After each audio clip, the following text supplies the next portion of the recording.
Olá, pessoal. Sejam bem-vindos a mais uma aula de Biologia com o professor Pedro Freire. Daremos continuidade ao módulo que trata sobre os fundamentos do evolucionismo. Hoje falaremos do capítulo 2, Evidências da Evolução Biológica, onde nós vamos falar dos fósseis, órgãos homólogos, órgãos análogos, órgãos vestigiais, evidências moleculares, dentre outras evidências da evolução biológica. Aproveitem! Capítulo 2, Evidências da evolução biológica. Bom, aqui nessa figura nós observamos um paleontólogo e alguns técnicos escavando um fóssil de dinossauro na Argentina. Como a gente já disse anteriormente na aula passada, o fóssil é a maior evidência de que a evolução ela ocorreu e ocorre ainda hoje nos dias de hoje. O que são fósseis? Fósseis vem do latim, o que é extraído da terra. Fósseis é todo ou qualquer vestígio, como ossos, dentes, pegadas, que foram impressas em rochas, fezes petrificadas, animais que são conservados no gelo, que podem permitir com que o cientista consiga entender e perceber que tipo de variedade de plantas e animais existiram em um tempo remoto e que já foram extintos. Fóssil é tudo aquilo que a gente percebe através desses vestígios de coisas que são datadas em uma era passada, há mais de 10 mil anos atrás, antes da era atual, que é o Holoceno. E esses dinossauros eles têm bem mais tempo do que isso. Eles têm mais de 60 mil anos atrás. Processos de fossilização. Como se forma um fóssil? Nós temos, por exemplo, o processo de fossilização em um estuário de um rio. Nós temos o primeiro passo, os sedimentos que são trazidos pelos rios após a erosão. Esses sedimentos eles vão se acumulando e vão se depositando no fundo do rio, como vocês podem perceber. Com o tempo, os peixes que vão morrendo, eles vão sendo soterrados. E outros peixes eles continuam vivendo na próxima superfície. Isso vai acontecendo a cada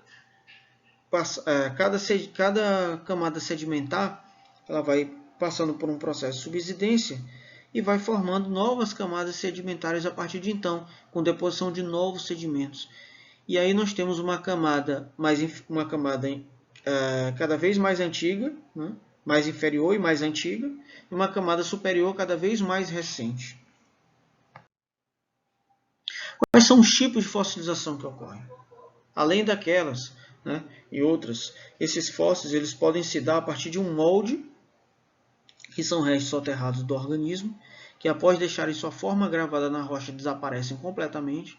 Então a gente não tem o organismo em si, mas uma impressão que ele deixou. Né? Ou nós podemos ter o contramolde, que é o vazio deixado pelos restos orgânicos de um molde, e é preenchido por minerais que se solidificam formando uma cópia. Então a gente tem uma cópia exata daquele organismo, externamente, daquilo que ele apresenta. E aí nós temos também a permineralização ou petrificação. Como o nome já diz, né? A formação de minerais, a formação de rochas, né? O processo de agênese natural. Só que no caso dos minerais, aí são os minerais do próprio organismo que vão formando esses fósseis. São substâncias orgânicas do cadáver que é sepultado na rocha sedimentar e são gradualmente substituídos por minerais trazidos pela água que se filtra na rocha.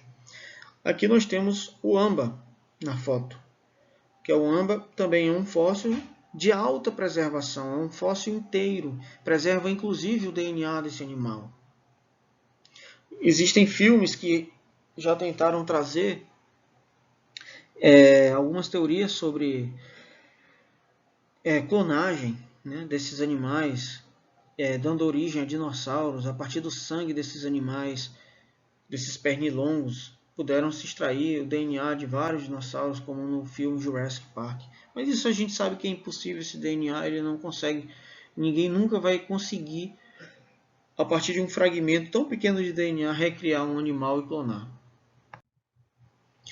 Bom, outra evidência muito forte da evolução é o fenômeno da adaptação.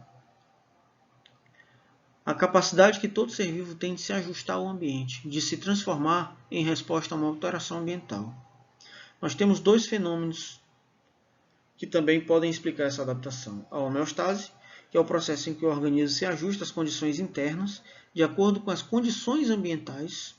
Então, internamente, esse organismo passa por um processo de homeostase, onde ele vai se equilibrar de acordo com o ambiente, reagir.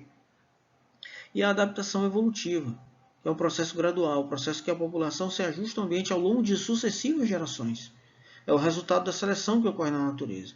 Enquanto ele ocorre ao longo da vida de um animal, o outro ocorre ao longo de várias gerações. Nessas adaptações, a gente pode perceber fenômenos como a camuflagem. Você pode perceber uma espécie que apresenta uma ou mais características corporais que se assemelham ao ambiente. À esquerda, a raposa do Ártico tem uma pelagem muito mais branca e próxima daquele ambiente ártico, daquele ambiente com neve. E nós temos, à direita, a raposa de verão, que é mais acinzentada e fica, como vocês podem perceber, bem camuflada, bem parecida com o ambiente, com a cor do ambiente das rochas no verão. E temos também o fenômeno do mimetismo, onde as espécies elas não se confundem com o ambiente, mas se confundem com outras espécies. Duas espécies diferentes elas podem compartilhar alguma semelhança que é reconhecida por outras espécies, conferindo algum tipo de vantagem para uma ou para ambas. O mimetismo mais falado, mais conhecido é o da cobra coral. Como vocês podem perceber, existem vários tipos de falsa coral. A verdadeira é aquela que os anéis elas se desenvolvem em torno de todo o seu corpo. Nós temos os anéis vermelho, preto e branco. A falsa coral geralmente ela tem o abdômen branco. Mas ela imita a cobra coral a fim de tentar espantar um predador, assustar um predador que vai reconhecer ela como um animal venenoso e vai se afastar. E nós temos também evidências anatômicas e fisiológicas da evolução. A anatomia, por exemplo, nos mostra que os nossos órgãos do ser humano, o braço e a mão humanos, eles se assemelham aos órgãos, os membros anteriores também, da nadadeira dos golfinhos, que são provenientes da cintura escapular, a asa de um morcego e a asa de uma ave. Como vocês podem perceber, elas têm os mesmos tipos de ossos, ou seja, elas devem ter desenvolvido a partir de um mesmo ancestral, muito provavelmente. Essas semelhanças anatômicas, então, ela reflete parentesco evolutivo. Nós temos, então, uma chamada homologia. Então, esses órgãos podem ser homólogos, como a gente já viu, ou podem ser análogos. A gente vai observar que as características análogas elas se desenvolvem de acordo com o ambiente. O animal pode desenvolver características próximas, parecidas, mas não necessariamente aquelas características refletem um grau de parentesco. Mas reflete sim uma convergência evolutiva. Como vocês podem ver aí na figura, nós temos aí o golfinho, o Ichthyosaurus. Aqui nós temos um peixe-espada e nós temos também um pinguim. Nós temos diferentes tipos de animais, diferentes classes de animais. Mamífero, letra A, um réptil na letra B, um peixe na letra C e uma ave na letra D. Eles não têm a mesma origem ancestral. Para essas características que se desenvolveram, não. Eles podem ter uma origem ancestral em comum, mas no desenvolvimento de outras características. Mas as características da anatomia do corpo, eles desenvolveram por uma convergência evolutiva, adaptação ao mesmo tipo de ambiente. E que ambiente é esse? O ambiente aquático. Essas características elas dão uma vantagem na hidrodinâmica, na locomoção pela água. Eles conseguem se locomover muito mais rápido com essas características corpóreas. Nós temos também evidências de evolução em estruturas ou órgãos vestigiais. O ser humano, vocês já devem ter ouvido falar da apendicite, que é uma inflamação que ocorre numa região do intestino chamado de apêndice vermiforme. Por que isso acontece? Esse apêndice vermiforme ele não serve mais para nada, a não ser para causar esse desconforto, essa inflamação, que pode inclusive ser letal. e que a pessoa, para poder se livrar disso, ela vai extrair esse apêndice e resolver esse problema, já que ele não serve para nada. Mas ele teria uma serventia para os ancestrais, né? E outros organismos que compartilham do mesmo ancestral e desenvolveram esse apêndice de uma forma mais desenvolvida, como o coelho, eles podem usar esse apêndice para digestão de alimentos de origem vegetal, que apresentam muita celulose. Então essa digestão ela ocorre a partir de micro-organismos que se acumulam nesse apêndice vermiforme. Mas esses mesmos micro-organismos eles podem causar uma inflamação no nosso apêndice vermiforme. Então a gente percebe que existem estruturas que estão lá por uma questão meramente evolutiva, por uma questão de ancestralidade. A gente compartilha uma característica e não necessariamente ela vai trazer uma vantagem. No nosso caso, uma desvantagem, né? Porque pode trazer doença. Mas para o coelho é uma vantagem, porque facilita a digestão da cenoura ou de outros alimentos de origem vegetal ricos em celulose. Existem também as evidências moleculares da evolução, que se baseiam em modernas técnicas de análise bioquímica, que revelam grande semelhança quanto à estrutura molecular de organismos distintos. Essa análise bioquímica é uma análise baseada no código genético, nas trincas de base do DNA e do RNA, e na formação dos aminoácidos. Nós temos aí as proteínas, por exemplo. Em todos os seres vivos são compostos dos mesmos 20 tipos de aminoácidos. O código genético é praticamente o mesmo em todas as formas de vida. São as mesmas bases nitrogenadas: adenina, guanina, timina e citosina.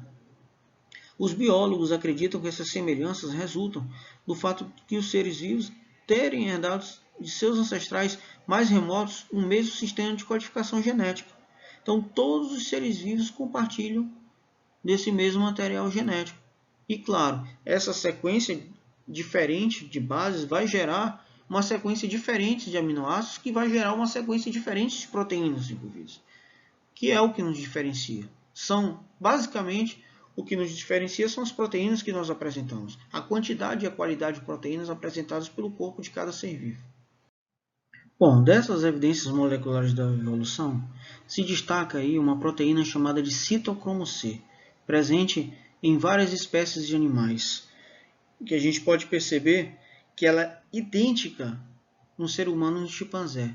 Vocês podem perceber uma semelhança muito grande genética, já de 98% do genoma humano com o genoma do chimpanzé. E essa proteína é a mesma, tem os mesmos aminoácidos.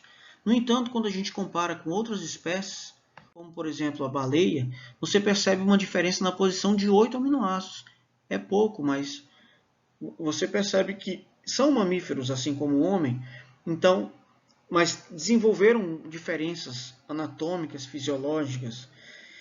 E esse citocromo C também explica essa semelhança. São apenas 8 aminoácidos. Quando for comparado com uma espécie indivíduo de uma outra classe, como a classe das aves, esse citocromo C ele já se diferencia na posição de 3 aminoácidos, muito mais.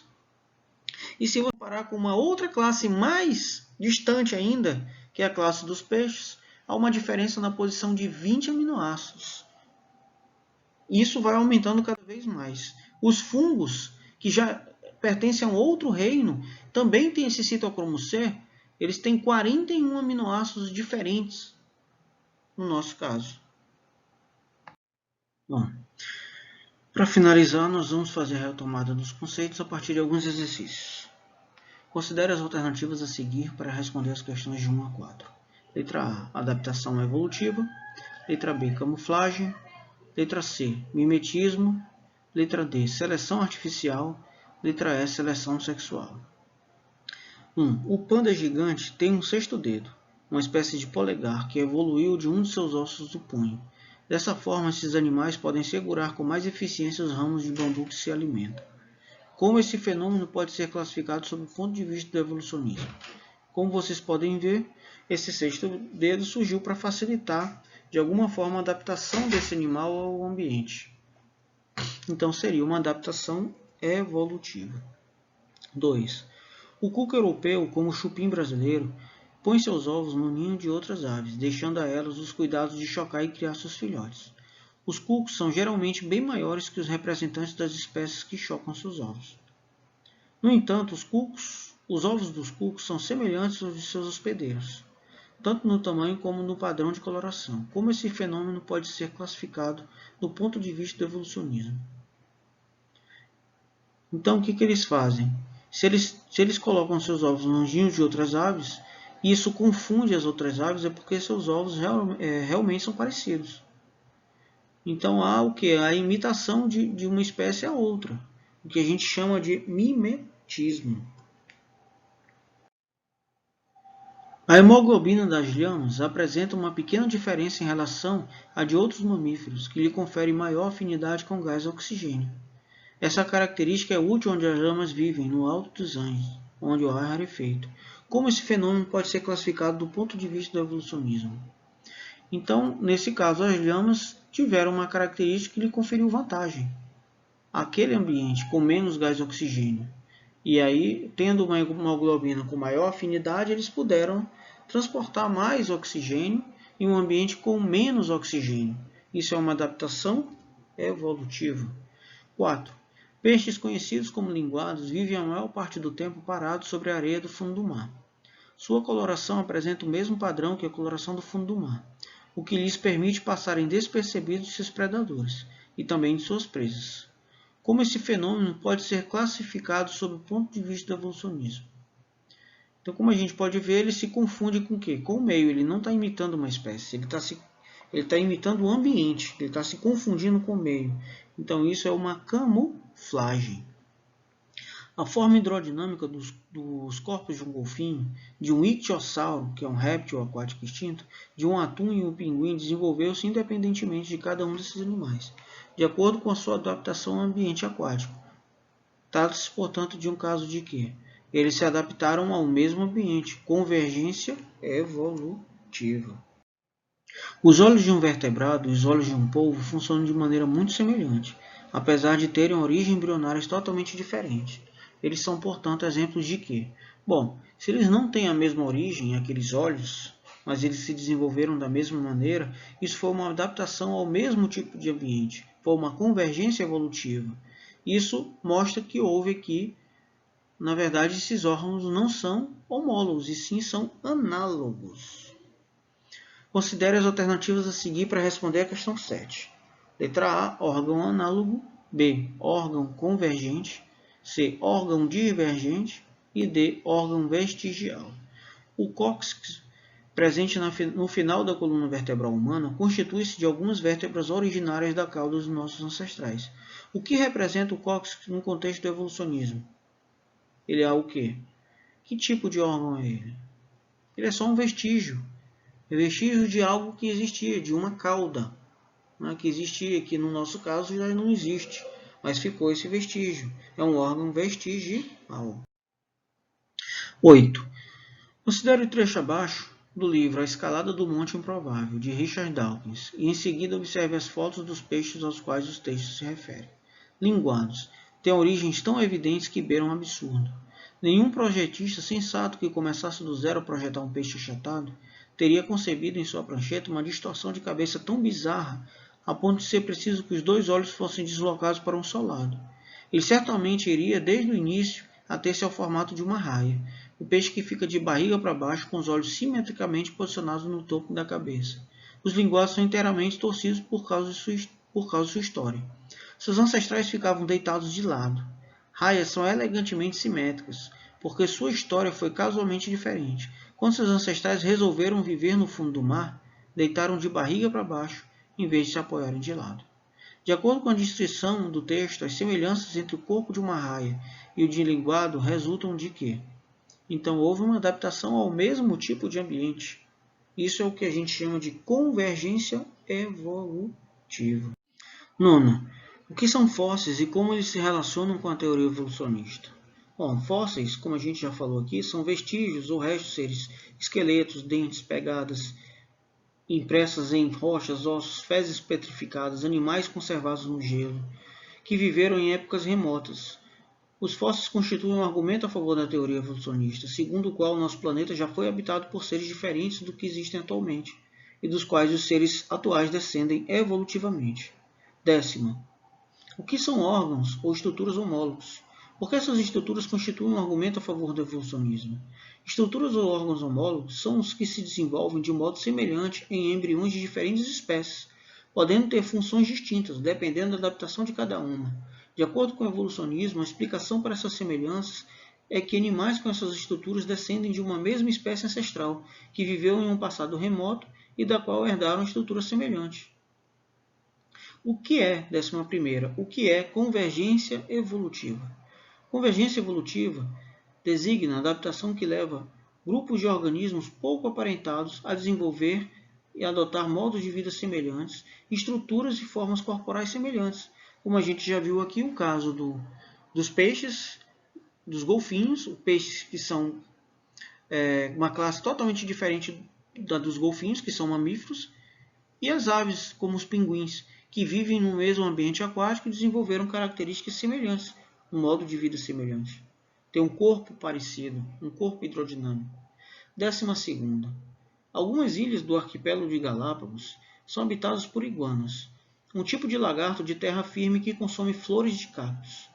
Nas ilhas onde não existem esses animais, os cactos são rasteiros e suas flores ficam próximas ao chão. Nas ilhas onde vivem as iguanas, porém, os cactos são arborescentes e suas flores ficam bem distantes do chão. Como a seleção natural permite explicar o fato de as plantas de cactos serem arborescentes nas ilhas onde existem iguanas e rasteiros nas ilhas onde não existem esses tipos de lagartos? Bom, as populações originais de cactos provavelmente eram plantas rasteiras, com flores próximas ao solo. Plantas arborescentes com flores distantes do chão surgiam eventualmente ao acaso. Nas ilhas em que existiam iguanas, as flores rasteiras eram comidas por esses animais, ao passo que as plantas com flores altas não eram alcançadas, o que lhes conferiu uma vantagem reprodutiva. Com o tempo, restaram nessas ilhas apenas cactos altos, com flores distantes do solo, característica que foi passada para os descendentes. Nas ilhas em que não existiam iguanas, não houve esse tipo de seleção, e preservou-se a população original, com predominância de plantas rasteiras. Bom, então é isso, pessoal. Chegamos ao fim do capítulo 2. Continuem fazendo os exercícios referentes ao capítulo que consta do material que eu enviei para vocês, para que possamos resolver essas questões quando nos encontrarmos. No próximo capítulo, capítulo 3, nós falaremos da teoria moderna de evolução. Até a próxima.